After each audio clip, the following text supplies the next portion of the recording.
This is Look West, a podcast from California's Assembly Democrats.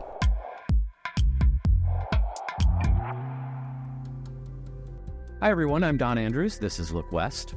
Over 1 in 3 women and 1 in 4 men in the United States have experienced physical violence and or stalking by an intimate partner, 2 forms of domestic violence, in their lifetime. Those seem like startling numbers. And the high-tech world we live in has only added additional obstacles for domestic violence survivors, like making sure that an abuser can't track his victim through a car's GPS system. Joining us on Look West is Assemblymember Dr. Akilah Weber, who's written legislation that would allow survivors of domestic violence and other victims to pull the plug on their vehicle's tracking system. Dr. Weber, thanks for joining us on Look West. Thank you so much for having me. Really appreciate being here to be able to discuss this very important bill. Also joining us are a couple of experts from WEAVE, Women Escaping a Violent Environment, an organization that has spent decades helping domestic violence survivors in the Sacramento area. And they are Beth Hassett, she is the CEO, and Allison Kephart, the COO of WEAVE. Welcome. Thanks for being on the show. Thank you for highlighting this issue. Yes, thank you for having us. Before we get into specifics about how high tech has impacted domestic violence survivors and your legislation, Dr. Weber, are you surprised by the level of domestic violence? That's a very good question. And unfortunately, I have to say that I am not. We have a lot of violence images within our culture. We have, in many states, adopted a very pro-gun mentality. We still have at times a very patriarchal way of looking at, structures, family structures, work environments. And so, unfortunately, I am not surprised at the rates of not only just domestic violence, but just violence in general within our country. Does it seem like the problem's getting worse? We saw a spike in domestic violence cases during the pandemic. And since then, the numbers have kind of fluctuated up and down. But I think, the more violence that people are able to see and normalize, whether it's on TV or in video games that they're playing as they're growing up, I think we will continue to see it as a problem. And Beth Hassett, from WEAVE's perspective, is domestic violence increasing, or how's it been trending in recent years? Domestic violence has always been with us. And I think the big and interesting trends that we've been seeing are, during the active pandemic, things really slowed down. People were not reaching out. The courts were shut down. We were doing virtual services. So there was kind of a lull in people reaching out for help. And then once things opened back up in the late summer, early fall of 2020, we really saw an uptick, especially in requests for legal assistance. So getting a restraining order, help with a divorce or a custody issue, requests for shelter, and people wanting to come in for counseling to deal with the aftermath of having often been trapped in a home with somebody who perhaps wasn't abusive prior to that. Maybe it was just an unhealthy relationship. There was red flags, but escalated and became more violent during the pandemic. And we have not seen a slowdown since then. Also, the other factor that really impacts our work is housing, because we house a lot of people in our emergency safe house and in our transitional program. And when there isn't affordable housing to move out to, it clogs that pipeline of victims coming in and then victims going out. And we're finding people are staying much longer than they used to. And we just don't have anywhere to send them that's affordable for them. So those are kind of the big things that I think we're seeing right now. Let's move to today's topic, high tech. It's been around now for a couple of decades and, of course, gotten very invasive in our lives in the last decade, certainly. High tech, has it helped in any way for domestic violence survivors, and has it hurt domestic violence survivors? Yeah, technology it's often kind of like a double-edged sword. It can help, but it can also be a source of further harm. It's helped because when you think about technology, especially when you're looking at online platforms, it allows for victims to have the ability to access certain resources very quickly, like Weave and legal aid organizations that are doing incredible work up and down the state. They can publicize their resources and the programs that they offer very easily. Victims can also use other social media platforms to find different emotional support groups to help them move on and push forward. You see with other technologies such as like Ring cameras or other cameras that you have, they can actually capture the violence. We saw that with Sean Combs and his ex-girlfriend Cassie to prove her story of violence when someone else may not be actually recording it. So there are some good aspects of technology. However, we also know that things like AirTags, which were pretty much put out to help people locate something that they may have forgotten, or for parents to be able to locate their kids.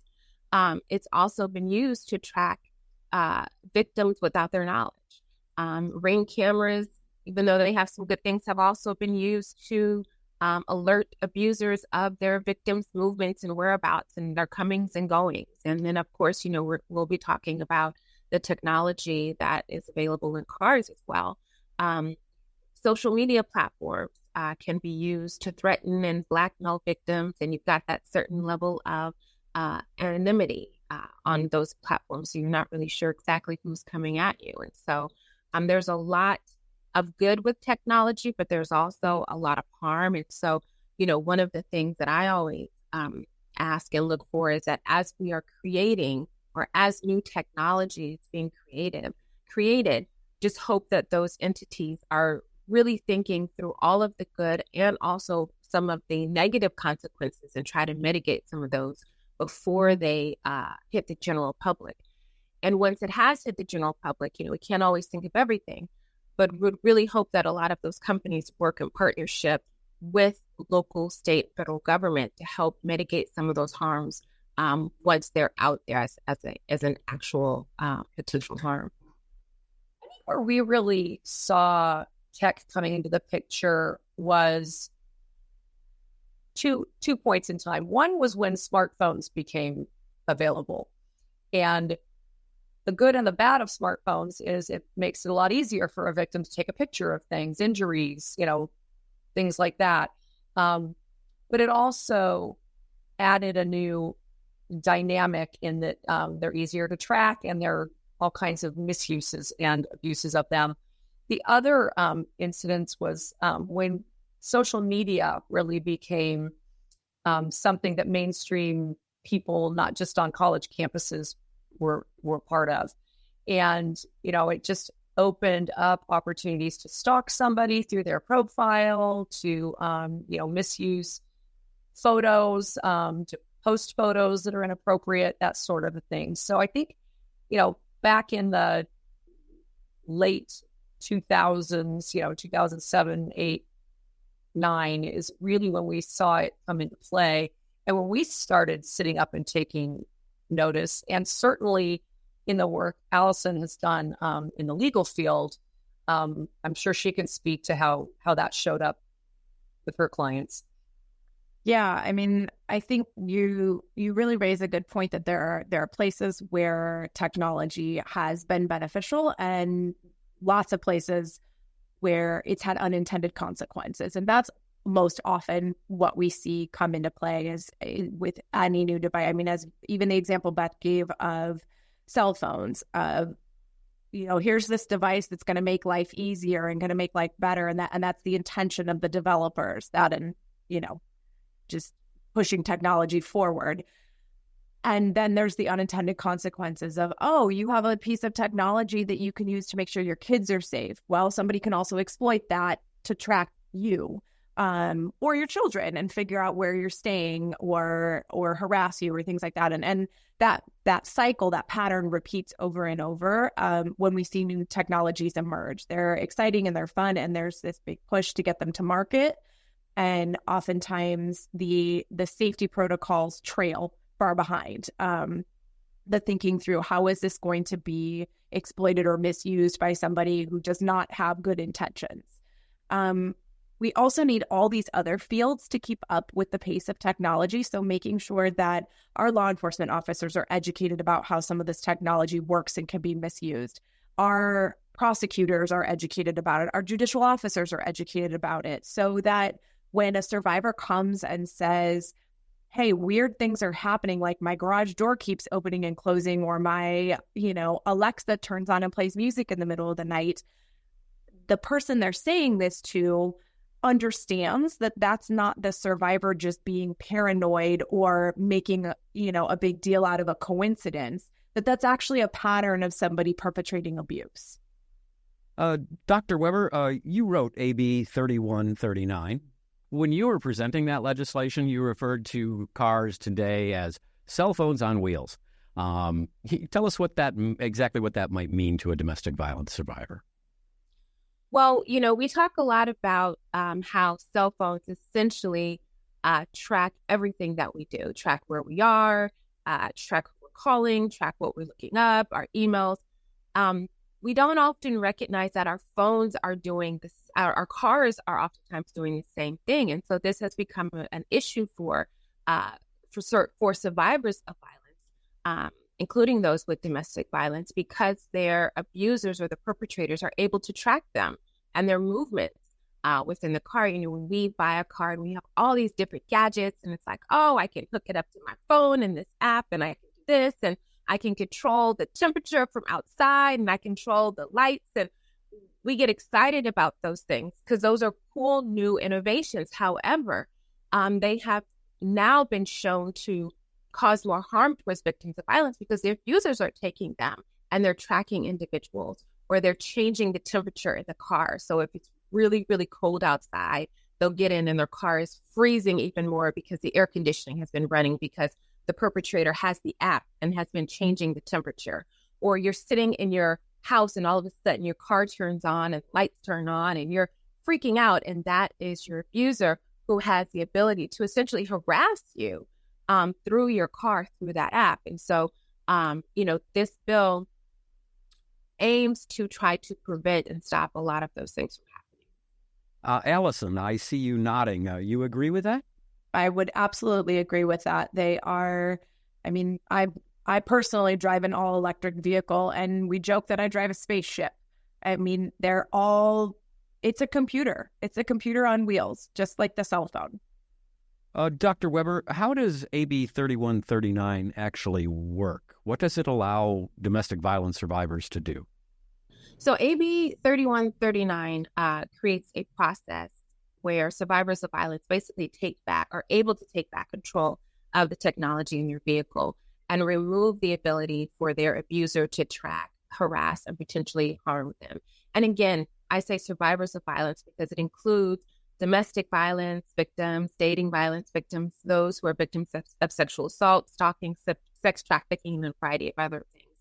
So essentially it says, if the technology is feasible, that the vehicle manufacturer would need to install a method so that that individual could immediately disable all remote tracking technology within the vehicle. So they could go in there themselves, click the switch, turn it off, and that remote device or that all remote tracking would be shut off. Once that is disabled, that survivor would need to provide the proper documentation. They would have a week to submit the proper documentation to that manufacturer, showing either through court documentations or sworn affidavit that they truly were a domestic victim survivor and that technology would stay off. If you have a car where it's not feasible for someone to disable it themselves, then the survivor would need to submit a separate request, a separation request to the vehicle manufacturer that could be completed online. And once that vehicle manufacturer would have it along with the proper documentation, they would have one business day to separate the perpetrator's access from the vehicle's technology. We want it to be as simple as possible. Some car manufacturers are saying, well, we don't have the ability to allow someone to turn it off inside. So we said, okay, well, if your car doesn't have that ability, then the person should be able to submit this very easy online form, send you in the paperwork, and you turn it off within a day. If you have it, if your car can already do it, and some cars out there can, then it's a very easy kind of like, flip of the switch, turn off on the monitor, and then that person just submit the documentation. So it is easy. We do not want to create any extra burden on these individuals, but we also want to make sure that we're able to keep them safe from their perpetrators. Is there other legislation in this realm that you want to highlight at this point, and or other legislation that you think still needs to be created to address the high-tech's impacts on domestic violence? Yeah, as technology continues to advance, as we continue to hear and see more stories about how technology and new innovation is having a negative impact on victims of domestic violence, we will continue to need to have further legislation on a state and a national level. So I think if you look every year, the legislature is doing more and more bills around the issue of violence because we recognize that it is an issue and we want to ensure that we're protecting the survivors. California has been a leader for many, many years on a lot of different areas. In fact, we called this particular podcast Look West in the theory that the rest of the country should look west to California to find out what should be the next steps for them to follow us. Is California a leader when it comes to helping domestic violence survivors? We are, as in many areas, definitely a leader in this realm. We do have rates here in California for domestic violence that are oftentimes higher than the national average. But, we have a history of when we see a problem, we fix it. And so that's one of the reasons why you do see a lot of legislation around protection of domestic violence victims here within the state of California, because we recognize that it's an issue. We want to fix the issue. And we also want to serve as an example, once again, for other states to look west and figure out what they should be doing in their own individual states. I think so. I think the Domestic Violence Prevention Act, which is in the Family Code, is one of the most comprehensive approaches to domestic violence that I've seen in anywhere else in the country. It takes very progressive and informed views about how we define abuse, how we think about what is the ways in which we need flexibility to craft orders to protect someone. I think there's a lot there. I think California has also, as we've continued to refine the Domestic Violence Prevention Act over time, we've really led the way in things like firearm relinquishment and those types of things that we know we have data that tell us have a measurable impact on reducing harm to survivors, reducing the likelihood that they are injured or worse, killed by their perpetrator. So I think, that body of legislation and the continued commitment to refining it, as opposed to saying, okay, we did that, it's done, set it and forget it, really paying attention to how things are changing over time has really stands out to me as kind of a beacon. And before I let you all go, could I tap into your expertise and have you tell us what it is that supporters, specifically men, but allies and supporters of domestic violence survivors, what can or should we be doing to help? So I think there's a lot, actually, in that particular realm. One, I think it's important how we are raising our children because they are our future. What we are expecting of young boys versus young girls, the roles in which we are perpetuating. There's this thing that boys have to grow up and be strong, masculine, and they have to kind of hold in their emotions. And what we see is that oftentimes you can't hold everything in, and then it just kind of explodes. And unfortunately, it explodes in inappropriate areas. I think we also need to make sure that we're teaching all of our youth and adults to that it's okay to inform if something is happening. But I think it's really important that we let people know that it is okay to tell people if you are being abused. And not only is it okay, but it's the right thing to do. And it also allows for us to give them the help that they need, but also the person who was abusing them the help that he or she needs as well. And so I think if we start to kind of normalize that and say it's okay to disclose this information, you will be okay. We will get you the help. We will get the perpetrators the help that they need as well. Then I think that we can start to see a shift in the domestic violence rates that we have not only in this state but also in this country. You know, we talking about everybody.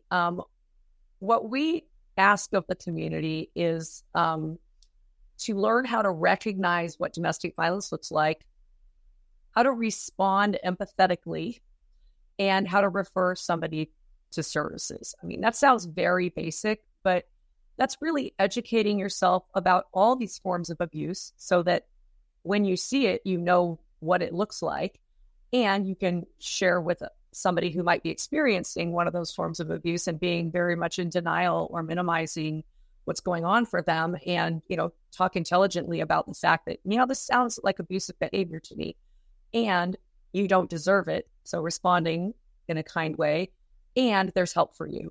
As far as men go, you know, the majority of men are not abusers.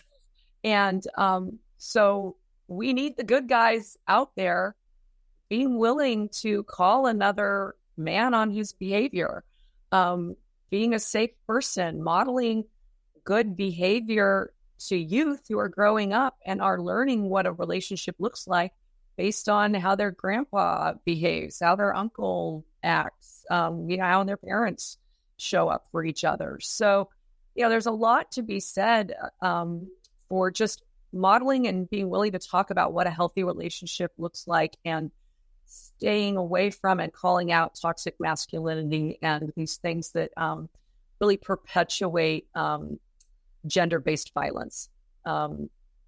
We do this exercise in the schools. We have educators who go to the schools, and, you know, they talk about, you know, name a healthy relationship that you have seen in the media or, you know, out there in the world, and what's an unhealthy relationship. Oh, the unhealthy relationship side of the page is huge. I mean, just look at some Disney cartoons and, you know, how princesses are treated sometimes.